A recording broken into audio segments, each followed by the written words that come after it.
एक बार एक लड़का था। नाम था सैंटियागो। वो स्पेन के ओडोलिशिया में रहता था। सैंटियागो को ट्रैवलिंग का बहुत शौक था। एक बार उसने अपने मन की बात अपने पापा को बताई। उसके पापा बोले, ट्रैवल तो दो ही टाइप के लोग कर सकते हैं, या तो अमीर या फिर चरवाहे। अब तुम चरवाहे बनोगे क्या? अब बेटे की ख्वाहिश को पूरा करने के लिए उसके पापा उसे रुपए दे देते हैं। अब सैंटियागो उन रुपयों से भेड़े खरीद लेता है। अब वो बहुत खुश था, क्योंकि एक तो वो सारी जगह घूम पा रहा था, दूसरा भेड़ों की ऊन बेचकर कुछ पैसे भी कमा रहा था। अब एक बार घूमते घूमते वो चर्च के पास पहुंचा। थोड़ी देर में अंधेरा होने वाला था, तो उसने अपनी भेड़ों को चर्च में रखा और खुद चर्च के पास एक पेड़ के नीचे सो गया। जैसे ही उसकी आंख लगती है, सपने में उसे एक लड़का खजाने के पास लेके जाता है। लेकिन जैसे ही वो उस खजाने की एग्जैक्ट एड्रेस पे पहुंचने वाले होते हैं, सैंटियागो की आंख खुल जाती है। ऐसा सैंटियागो के साथ पहले भी काफी बार हो चुका होता है। अब वो काफी उदास हो जाता है और इधर उधर देखने लगता है। तभी उसे एक औरत दिखाई देती है जो सपनों का मतलब बताने में माहिर होती है। वो उस औरत को अपनी सारी बात बताता है और अपने सपने का मतलब पूछता है। वो औरत कहती है, मैं तुम्हें इस सपने का मतलब तो बता दूंगी, पर इसके लिए तुम मुझे अपने खजाने में से 10वां हिस्सा दोगे। सैंटियागो कुछ देर सोचने के बाद उसकी शर्त मान लेता है। वो औरत बोलती है, तुम जो इस सपने में खजाना देख रहे हो ना, ये तुम्हें इजिप्ट के पिरामिड में मिलेगा। अच्छा, क्या तुम वहां मुझे जाने का रास्ता बता सकती हो क्या? सैंटियागो ने कहा, नहीं नहीं, मुझे ये सब नहीं पता, ये तो तुम्हें खुद ही सिलेक्ट करना पड़ेगा। अब सैंटियागो सोचते सोचते मार्केट पहुंचा। उसने वहां एक बुक ली और पढ़ने लगा। जब वो बुक पढ़ रहा था, तो एक बूढ़ा आदमी आया और वो दोनों आपस में बात करने लगे। बातों बातों में सैंटियागो ने उसे अपने सपने के बारे में बताया। वो बूढ़ा व्यक्ति बोला, मैं तुम्हें उस खजाने के बारे में बता दूंगा, पर मेरी एक शर्त है। शर्त के अनुसार तुम मुझे अपनी आधी भेड़ें दोगे। सैंटियागो ने उसकी भी शर्त मान ली। वो बूढ़ा आदमी कहता है, तुम्हें ये खजाना इजिप्ट के पिरामिड में मिलेगा। अब दो लोगों की सेम बात कहने पे सैंटियागो को यकीन हो गया कि ये खजाना इजिप्ट के पिरामिड में ही है।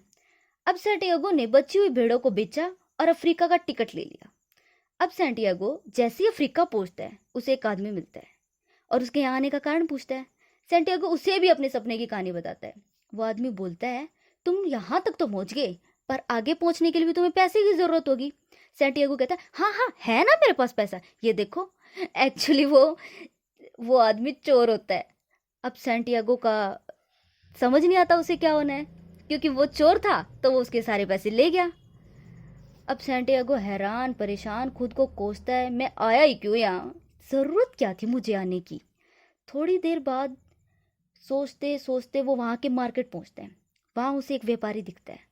उसे एक ऐसे व्यक्ति की तलाश थी जो उसके क्रिस्टल साफ कर दे। सैंटियागो ने कहा, मैं तुम्हारे सारे क्रिस्टल साफ कर दूंगा, बदले में तुम मुझे इजिप्ट जाने तक के पैसे दे दो। सैंटियागो की बात सुन के वो व्यापारी हंसने लगा और बोला, तुम यहाँ 1 साल भी काम करोगे ना, तो भी इतने पैसे नहीं कमा पाओगे। अब सैंटियागो के पास कोई ऑप्शन नहीं था, तो उसने वही काम करना शुरू कर दिया। सैंटियागो बोला, क्यों ना हम इस क्रिस्टल के गिलास में शरबत बेचे, तो हम डबल पैसा कमा पाएंगे। उसका ये आइडिया काम कर गया और एक ही साल में दोनों के पास काफी पैसा हो गया। अब एक बार फिर सैंटियागो अपने सपने का पीछा करने में लग गया। इस बार यात्रा के दौरान उसे एक अंग्रेज मिलता है जो एक एल्केमिस्ट को ढूंढ रहा होता है। एल्केमिस्ट जो किसी भी धातु को सोने में बदल दे। अब सैंटियागो भी उसकी मदद करने लगा। ढूंढते ढूंढते रास्ते में उन्हें एक लड़की मिलती है। नाम था फातिमा। वो फातिमा उन्हें एल्केमिस्ट के घर का रास्ता बता देती है। लेकिन सैंटियागो को वो लड़की पसंद आ जाती है। अब उसे खजाने से कोई मतलब नहीं था, इजिप्ट जाने से कोई मतलब नहीं था। अब वो रोज फातिमा से मिलता। एक दिन बातों बातों में उसने फातिमा को अपने सपने के बारे में बताया। फातिमा के समझाने पे एक बार फिर वो खजाने की तलाश में निकल पड़ता है। इस बार एल्केमिस्ट भी उसके साथ होता है। अब सैंटियागो और एल्केमिस्ट दोनों खजाने की खोज में निकल पड़े। जैसे ही दोनों पिरामिड के पास पहुंचते हैं, वहां के लोग उन्हें जासूस समझते हैं और गिरफ्तार कर लेते हैं। तभी एल्केमिस्ट के दिमाग में का आइडिया आता है। वो उन लोगों को कहता है, ये जो तुम्हें सैंटियागो दिख रहा है ना, ये एक जादूगर है जो खुद को हवा में बदल लेता है। वो लोग सैंटियागो कहते हैं, अगर तुम जादू करके दिखा दोगे तो हम तुम दोनों को छोड़ देंगे, वरना तुम दोनों को मारे देंगे। तो सैंटियागो को तो बिल्कुल भी जादू नहीं आता। वो सभी से, रेगिस्तान, हवा, सूरज, सबसे प्रार्थना करता है, प्लीज मुझे गायब कर दो, तभी सैंटियागो और अल्केमिस्ट दोनों गायब हो जाते हैं और रेगिस्तान के दूसरे छोर पे पहुंच जाते हैं। यहाँ से अल्केमिस्ट अपने रास्ते और सैंटियागो पिरामिड की तरफ। अब सैंटियागो जैसे ही पिरामिड के पास आता है और खुदाई करना शुरू करता है, उसी टाइम बहुत सारे लोग आ जाते हैं। फिर से उसे पूछते हैं, क्यों कर रहे हो यहाँ खुदाई? सैंटियागो फिर से उन्हें अपने सपने की कहानी सुनाता है।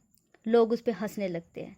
तभी उनका सरदार कहता है, मुझे भी एक सपना आया था कि स्पेन में एक चर्च है, उस चर्च में एक पेड़ है, उस पेड़ के नीचे चरवाहे सोते हैं, उसी पेड़ के नीचे खजाना है।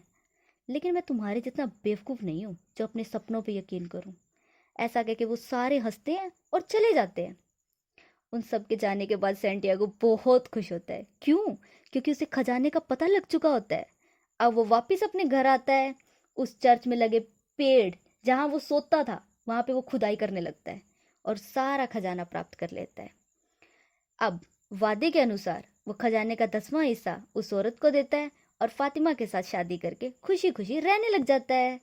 अब moral of the story, chase of dream.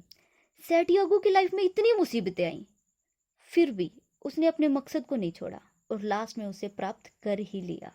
Second, no as बाउंडेशन। सपनों को पूरा करने की कोई उम्र नहीं होती।